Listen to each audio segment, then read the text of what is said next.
তার বক্তব্যটা শুনে নেই। রাষ্ট্রের প্রতি যে ওনার যে কমিটমেন্ট সেটা উনি ভঙ্গ করেছেন, সেই জায়গা থেকে উনি রাষ্ট্রপতি থাকার যেই গ্রহণযোগ্যতা সেটি তিনি ইতিমধ্যেই হারিয়েছেন। আর উনি হচ্ছেন যে সিম্বল অফ ফেসিজম। চুপ্পুর উপস্থিতি আমাদের কাছে এটা কোনোভাবেই প্রাসঙ্গিক মনে হয়নি।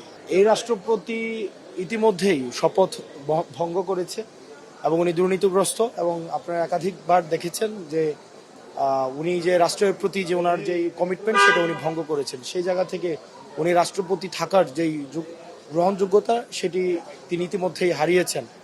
আর উনি হচ্ছেন যে সিম্বল অফ ফেসিজম।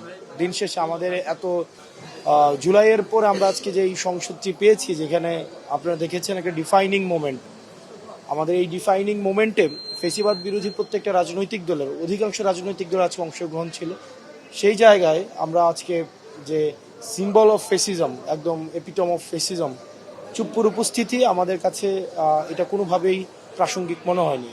তো সেই জায়গা থেকে আমরা উনার পর্বটা আজকে যে আমাদের যেই শুরুতেই আমাদের কর্মপ্রণালী আমাদেরকে দেওয়া হয়েছিল, সেই জায়গায় শুরুতেই আমরা সিদ্ধান্ত নিয়েছি যে চুপ্পুর উপস্থিতি এই সংসদের যেই স্যাংটিটি আছে সেটাকে কম্প্রোমাইজ করে সেই জায়গা থেকে আমরা ওইটাকে আমরা ওয়ার্কআউট করেছি।